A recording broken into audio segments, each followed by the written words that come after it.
আসসালামু আলাইকুম প্রিয় শিক্ষার্থীবৃন্দ। আজকে আমাদের ক্লাসের বিষয়টা হলো ফুল অ্যাডার। আমি গত ক্লাসে আপনাদের হাফ অ্যাডার দেখাই দিয়েছি। শিক্ষার্থীবৃন্দ, যারা হাফ অ্যাডার ক্লাসটা ক্লিয়ার হন নাই তাদের জন্য ফুল অ্যাডারের ক্লাসটা না। আবার বললাম, যারা হাফ অ্যাডারের ক্লাসটাই সম্পূর্ণভাবে ক্লিয়ারভাবে বুঝেন নাই তাদের জন্য ফুল অ্যাডারের ক্লাসটা না। আপনারা হাফ অ্যাডারের ক্লাসটা আবার বুঝে আসেন, এরপরে ফুল অ্যাডারের ক্লাসটা করবেন। শিক্ষার্থীবৃন্দ, অনুরোধ রইল, ঠিক আছে?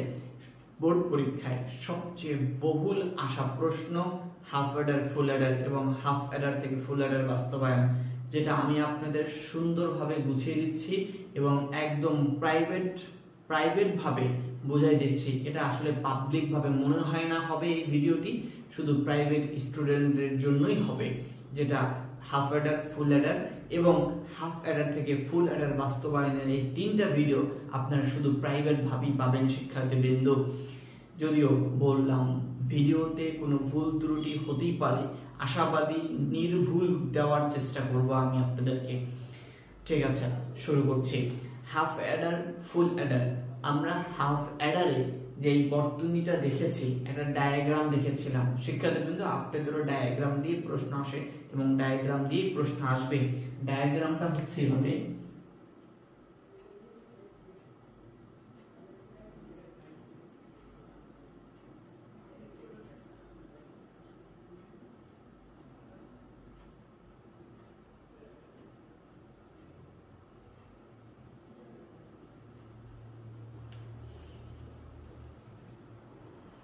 শিক্ষার্থীবৃন্দ, এই হচ্ছে ফুল অ্যাডারের ডায়াগ্রাম। ফুল অ্যাডারের ডায়াগ্রামে দেখেন তিনটা ইনপুট, আউটপুট দুইটা। তিনটা ইনপুটের এ বি, এই নিচেরটাকে আমরা বলে থাকি CI, carry input. Carry input যেটা দেখেন আমরা যখন যোগ করাইছিলাম সেটাও কিন্তু সেই সময় কিন্তু এই যে 2 নাম্বার সিরিয়ালে একটা ক্যারি ইনপুট আসে, সেই ক্যারি ইনপুট সহ হয় তিনটা ইনপুট। তিনটা ইনপুট যেখানে সেটাকে বলা হয় ফুল অ্যাডার, আর যদি দুইটা ইনপুট হয় সেটাকে বলা হয় হাফ অ্যাডার। ওকে, এবার তিনটে ইনপুট নিয়ে আমি যে সার্কিটটা তৈরি করেছি, এটার আউটপুট কি দেখেন, সাম এবং ক্যারি। সাম এবং ক্যারি মনে রাখবেন, হাফ অ্যাডার হোক এবং ফুল অ্যাডার হোক, আউটপুট দুইটা, সাম এবং ক্যারি। শিক্ষার্থীবৃন্দু, আমি এটা দিয়ে এবার সত্যক সারণী আঁকবো। সত্যক সারণীর একটা শর্ট নিয়ম শিখিয়ে দিয়েছিলাম, যেটা হচ্ছে সত্যক সারণীর ঘর নির্ণয়ের সূত্র। ঘর নির্ণয়ের সূত্র আমরা কিভাবে নির্ণয় করে থাকি, 2 to the power n। n মানে কি বলেন, ইনপুট সংখ্যা। এখানে ইনপুট কত, 3, তার মানে n এর মান কত, 3। 2 টু দ্য পাওয়ার 3 ইকুয়াল কত, 8। এই সত্যক সারণীটা আঁকতে হলে, এইটা সত্যক সারণীটা আঁকতে হলে আমাদের 8টা রো করতে হবে। মনে রাখেন, 8টা রো এর পরিবর্তে আমরা আরো একটি বাড়িয়ে করব, কারণ নাম লেখার উদ্দেশ্যে। শিক্ষার্থীবৃন্দ পড়ছি, আপনারা দেখতে থাকেন।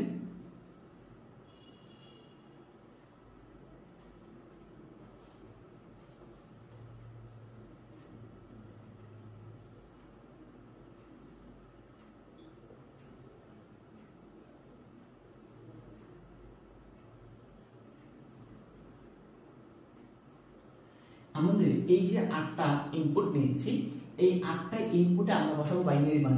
নিয়মটা দেখেন, 0 1 0 1 0 1 0 1। এই পাশে আমরা একটা ঘরে 0 বসাইছি, পরবর্তী দুইটা ঘরে 0 বসাবো, 0 0 1 1 0 0 1 1। এই পাশে দুইটা ঘরে 0 বসে, এখানে বামে আমাদের 4টা ঘরে 0 বসবে। এই হলো ইনপুট, এটা হলো ইনপুট। আমাদের আউটপুট হচ্ছে সাম ক্যারি। আউটপুট হচ্ছে সাম এবং ক্যারি। শিক্ষার্থীবৃন্দ, সাম এবং ক্যারি, যোগফল এবং হাতে থাকা সংখ্যাটা আমরা আলাদা করে বের করে রাখবো। এই যোগফল এবং হাতে থাকা সংখ্যাটা আমাদের আলাদাভাবে বের করার জন্য আমাদের বাইনারি যোগটা আমি আপনাদেরকে শিখিয়ে নিয়েছি। শিক্ষার্থীবৃন্দ দেখেন, 0 0 0 যোগ করলে যোগফল হয় 0, হাতে কিছুই থাকে না, সেক্ষেত্রে বসবে 0। 0 0 1 যোগ করলে যোগফল হয় 1, হাতে কিছুই থাকে না, সেক্ষেত্রে বসাবেন 0। 0 1 0 যোগ করলে যোগফল আসে 1, হাতে কিছুই থাকে না, বসাবেন 0। 0 1 1, এই দেখেন আসে 1 1, যোগ করলে আসে 2। বাইনারির যোগের নিয়ম অনুসারে দুইটি সংখ্যার যোগফল যদি 2 হয় তাহলে বসবে 0, হাতে মানে 1।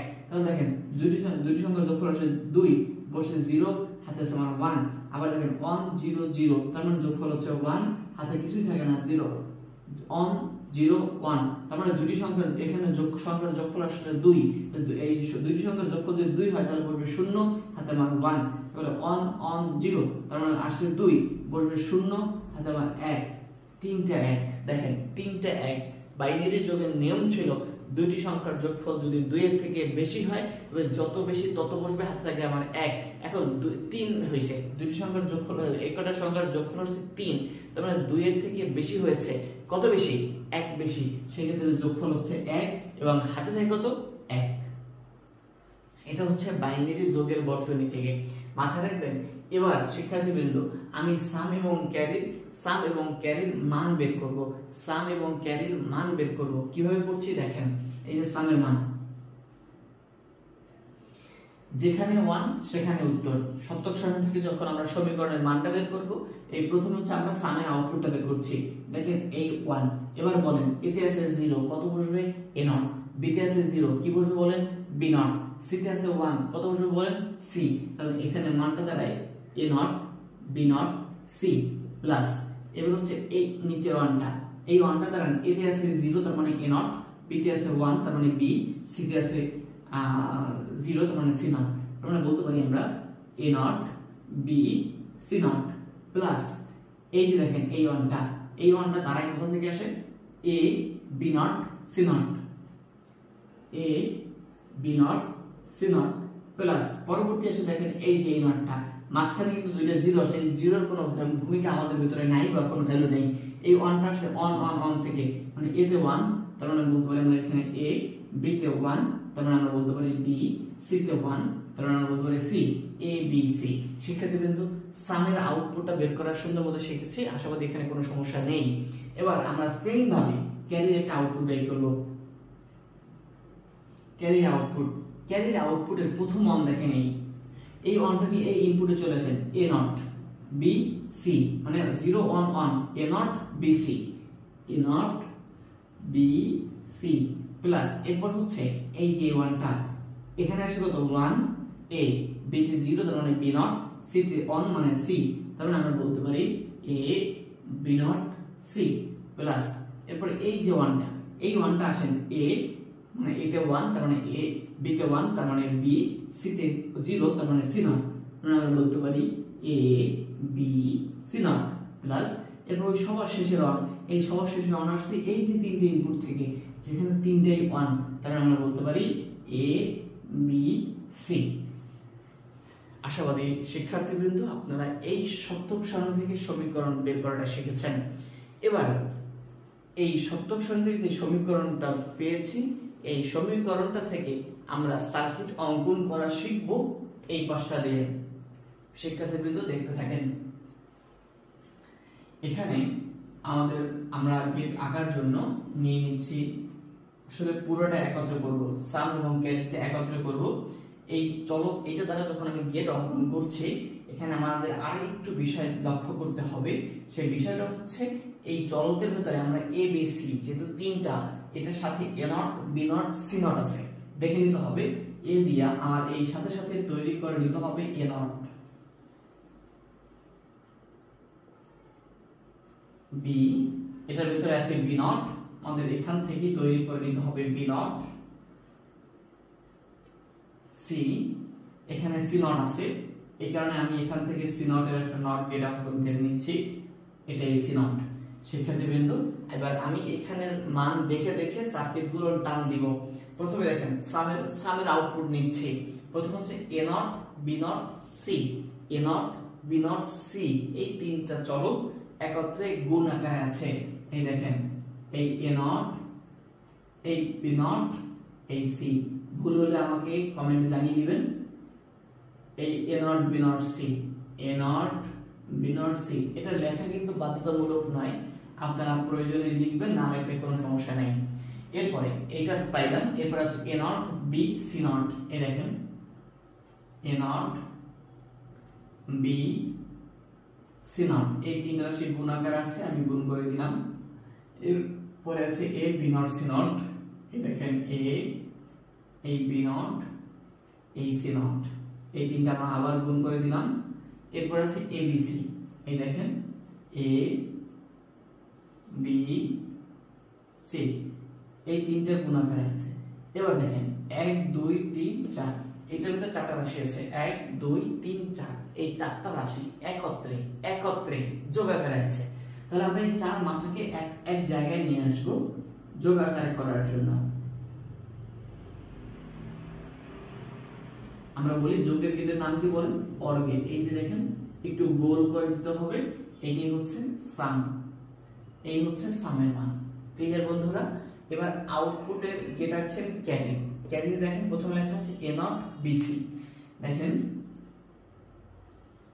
এ নট বি সি, এই তিনটা রাশি আছে গুণ আকারে, এই যে গুণ করলাম।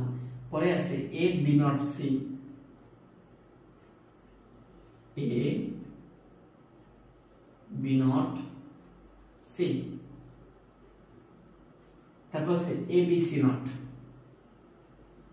এ বি সি নট। এরপরে দেখেন এ বি সি, আমরা বলতে পারি এ বি সি। এবার এই চারটা রাশি আমাদের গুণ করা হয়ে গেছে। এবার চারটা রাশি একত্রে যোগ আকারে আছে, এই চারটা মাথা আমি একত্রে যোগ করে দিব। দেখেন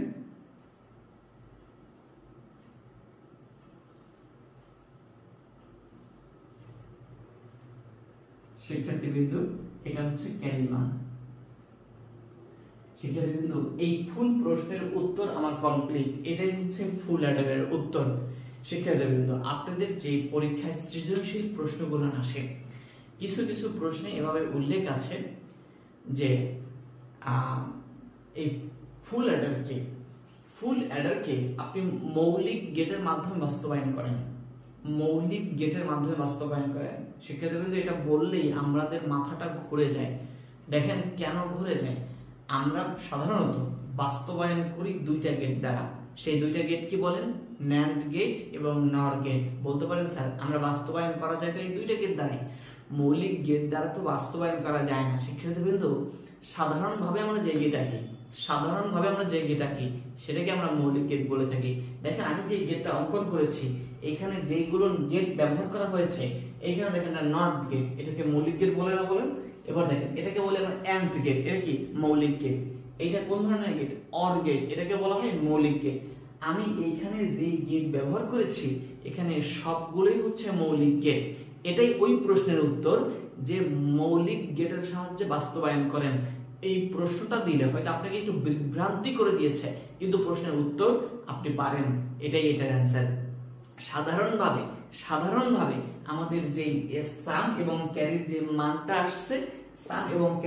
মানটা আসবে, এই মানটা দ্বারা আপনি যদি আপনার গেট অঙ্কন করে দিতে পারেন, তাহলেই এটাকে মৌলিক গেটের সাহায্যে বাস্তবায়ন করা সম্পূর্ণ হবে। শিক্ষার্থীবৃন্দ, আশাবাদী আপনারা বুঝতে পারছেন। এবার শুনে রাখেন শিক্ষার্থীবৃন্দ, এটার পরের প্রশ্ন, এটার পরের উত্তরটা হবে হাফ অ্যাডার দ্বারা ফুল অ্যাডার বাস্তবায়ন। আমি আবার বললাম হাফ অ্যাডার দ্বারা ফুল অ্যাডার বাস্তবায়ন, সেই ক্ষেত্রে আমাদের এই মানটা প্রয়োজন হবে। এই ক্ষেত্রে আমি আবার বললাম আমাদের এই মানটা প্রয়োজন হবে কার? ওই ফুল অ্যাডারের। কার বলছি? ফুল অ্যাডারের এই মানটা প্রয়োজন হবে। শিক্ষার্থীবৃন্দ, এই প্রশ্ন তিনটা আপনারা কখনোই ভুলবেন না। এই প্রশ্ন তিনটা যদি ভুলে থাকেন আপনাদের প্রশ্ন মিস করতে পারেন। প্রশ্ন যদি কঠিন আসে তাহলে এখান থেকে প্রশ্ন আসবে এবং এটা সবথেকে সহজ পার্ট আপনাদের জন্য, একটা প্লাস পয়েন্ট। তাহলে হাফ অ্যাডার থেকে ফুল অ্যাডার বাস্তবায়ন আমি এর পরবর্তী ভিডিওর মাধ্যমে আপনাদেরকে দিব। এই আমার সাথে থাকার জন্য সকলকে ধন্যবাদ। আসসালামু আলাইকুম।